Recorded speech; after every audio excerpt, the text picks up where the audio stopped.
Assalamualaikum warahmatullahi wabarakatuh. Bismillahirrahmanirrahim. Baik sahabat, kita lanjutkan pembacaan dari buku Utsman bin Affan, Antara Kekhilafahan dengan Kerajaan, karya Muhammad Hussein Haikal. Masih dalam subbab Majlis Syuro dan Pelantikan Utsman. Subbab berikutnya adalah sebab-sebab timbulnya perselisihan.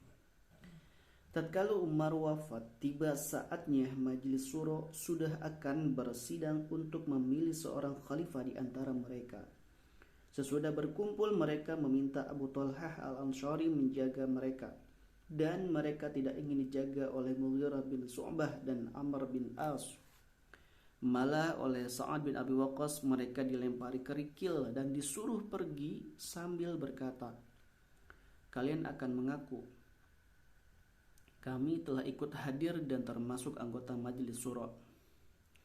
Begitu musyawarah sudah dimulai, terjadi perdebatan sengit di antara mereka, dan ada yang dengan suara keras demikian rupa sehingga terkesan oleh Abu Talha al-Ansari bahwa perselisihan mereka sudah semakin memuncak.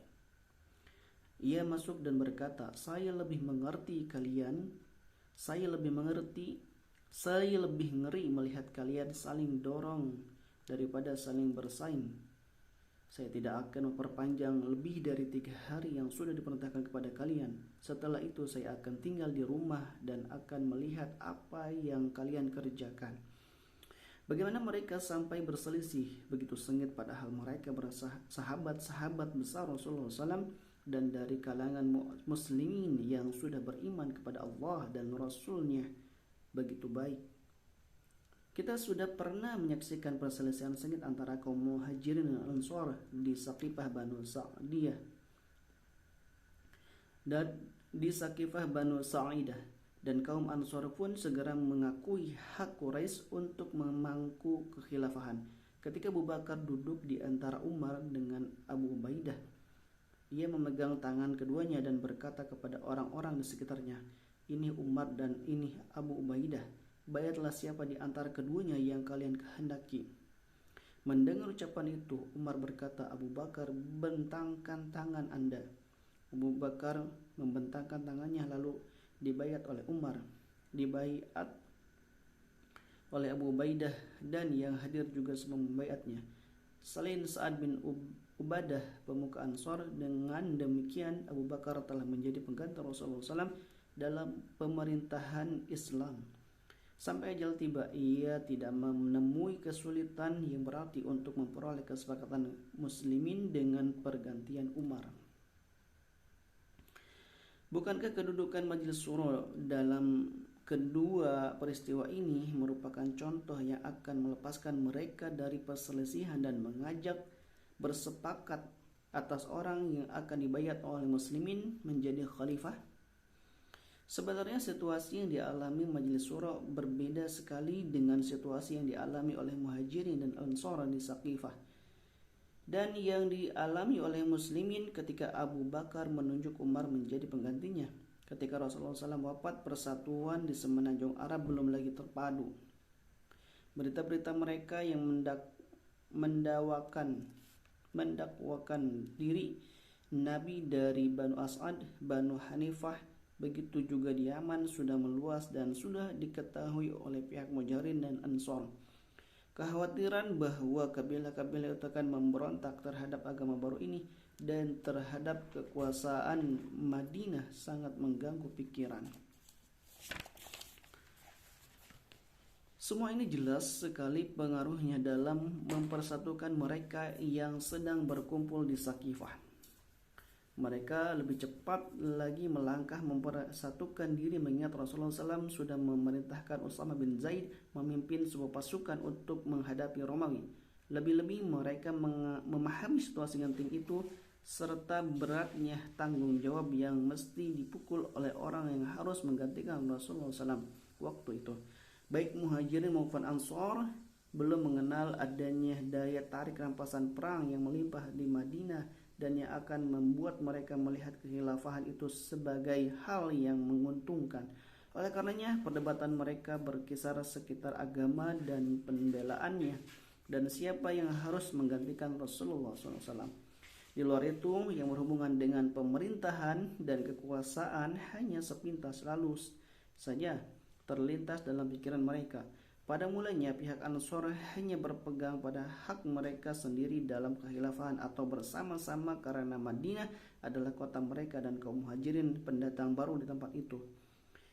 Jadi merekalah yang paling berhak memegang dan mengurus kepentingan umat. Sesudah dalam diskusi Thaqifah itu tampak bahwa soalnya bukan lagi soal Madinah saja, melainkan soal agama yang baru tumbuh ini.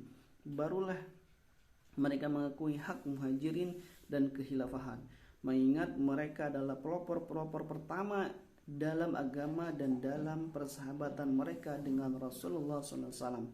Ketika Abu Bakar menunjuk Umar sebagai penggantinya dalam menghadapi Persia dan Romawi, pasukan muslimin di Irak dan di Sham dalam posisi bertahan. Tak ada yang tahu bagaimana takdir kelak menentukan.